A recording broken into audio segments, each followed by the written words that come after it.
আজ তৈরি করা হচ্ছে শ্রীকৃষ্ণ জন্মাষ্টমী স্পেশাল নারকেল নাড়ু।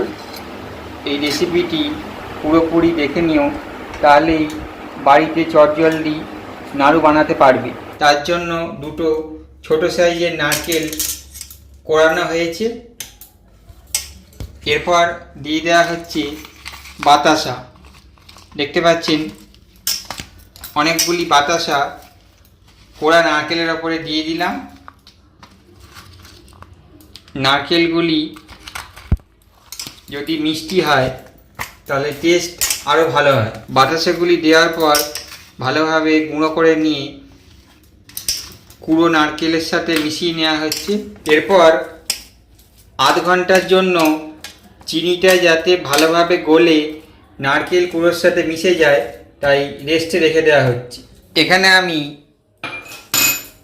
নেসলে মিল্কমেড নিয়েছি নারকেলটাতে ক্ষীর ভাব তৈরি করার জন্য।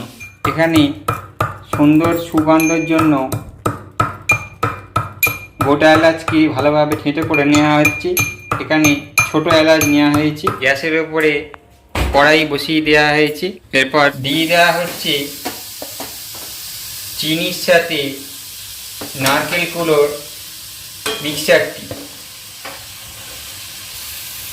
দেখতে পাচ্ছেন পুরো নারকেল কুড়োটি দিয়ে দেওয়া হলো, যেটি বাতাসার সাথে ভালোভাবে চটকে নেওয়া হয়েছিল আর আধ ঘন্টার জন্য রেখে দেওয়া হয়েছিল। এরপর মিডিয়াম ফ্লেমে ভালোভাবে নাড়িয়ে নেওয়া হচ্ছে খুন্তির সাহায্যে, যাতে নারকেল নাড়ুটিতে ভালোভাবে পাক দেওয়া হয়ে যায় আর একটা চিটভাবে সৃষ্টি হয়।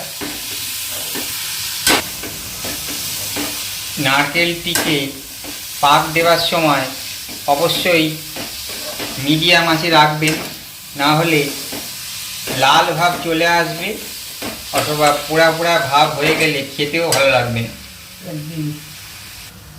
এরপর ওপর থেকে দিয়ে দেওয়া হচ্ছে নেসলে কনডেন্স মিল্ক। কনডেন্স মিল্কটি দেওয়ার পর ভালোভাবে মিশিয়ে নেওয়া হচ্ছে, যাতে মিক্সচারটি ভালোভাবে চিট হয়ে যায় আর নারকেলের বলগুলি ভালোভাবে তৈরি করা যায়। এইভাবে কিছুক্ষণের জন্য নাড়ানোর পর দিয়ে দেওয়া হচ্ছে সামান দিকে থেতো করা ছোটো এলাচ গুঁড়ো। এলাচ গুঁড়ো দেওয়ার পর ভালোভাবে মিশিয়ে নেওয়া হচ্ছে। এই এলাচ গুঁড়োটি নারকেল নাড়ুকে একটি সুন্দর সুগন্ধ প্রদান করবে। আর বেশি পাক দেবেন না, তাহলে শক্ত হয়ে যাবে। ঠিক এই অবস্থায় নামিয়ে নিতে হবে। বেশি পাক দেওয়া হয়ে গেলে নারকেল নাড়ু তৈরি করার সময় অসুবিধা হবে আর শক্ত পাথরের মতো হয়ে যাবে। নামিয়ে নেওয়া হচ্ছে, প্লেটে নামিয়ে নেওয়া হলো। থালায় নামানোর পরে স্প্রেড করে দেওয়া হবে। আস্তে আস্তে করে স্প্রেড করে দেওয়া হলো যাতে ঠান্ডা হয়ে যায়। একদম ঠান্ডা করে বলগুলি বানাবার চেষ্টা করবেন না, তাহলে শক্ত হয়ে যাবে। সামান্য ঠান্ডা হলেই বলগুলো বানিয়ে ফেলতে হবে।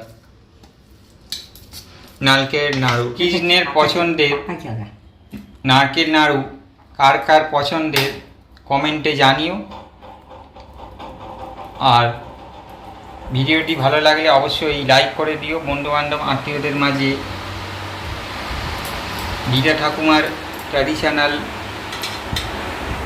পুজোর স্পেশাল রেসিপি নারকেল নাড়ু অবশ্যই শেয়ার করে দেবে আর চ্যানেলটি সাবস্ক্রাইব করে বেল নোটিফিকেশান প্রেস করে দেবে। দেখতে পাচ্ছ এরই মধ্যে গরম থাকা অবস্থায় আস্তে আস্তে করে তালুর মাধ্যমে প্রেস করে পাক দিয়ে নারকেল নাড়ু বানিয়ে নেওয়া হচ্ছে। প্রত্যেকটা নাড়ুকে সমান সাইজের বানানোর চেষ্টা করা হচ্ছে হাতের মাধ্যমে। এইভাবে পাখা চালিয়ে সামান্য ঠান্ডা হলেই নারকেলগুলিকে শেপ দিয়ে নেবে। বেশি দেরি করবে না, তাহলে শক্ত হয়ে যাবে যে পুরটি বানানো হয়েছে।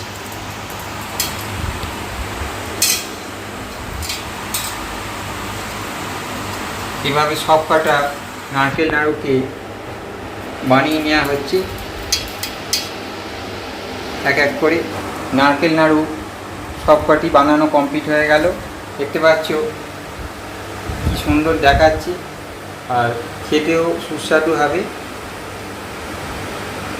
সকলকে জন্মাষ্টমীর প্রীতি শুভেচ্ছা। নাড়ু দিলাম, তোমরা সবাই ভোগ গ্রহণ করো। ঠাকুর তোমাদের সবাইকেই নাড়ু দিলাম, তোমরা সবাই ভোগ গ্রহণ করো।